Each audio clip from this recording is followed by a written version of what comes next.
কৃষি ভাইপো যারা রাজ্যটাকে চালাচ্ছে তারা করে কোনো দোষে খুশি নয়। ইডি সিবিআই তদন্ত চলছে, কোর্টের রায় চলছে, কিন্তু আসল মাথাকে ধরা হচ্ছে না। আসল মাথা ধরা পড়বে কখন? আসল মাথা ধরা পড়বে চৌঠা দিনের পর।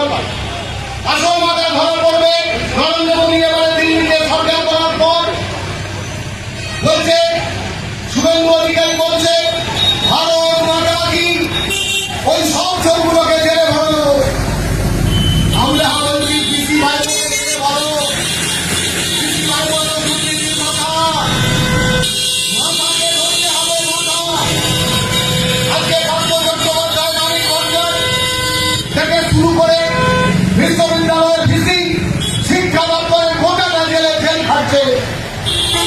স্বাধীনতা প্রাপ্তির পরে 76-77 বছর পরে এইরকম দুরবস্থা রাজ্যের কোনো মানুষ কেউ লক্ষ্য করেছিলেন?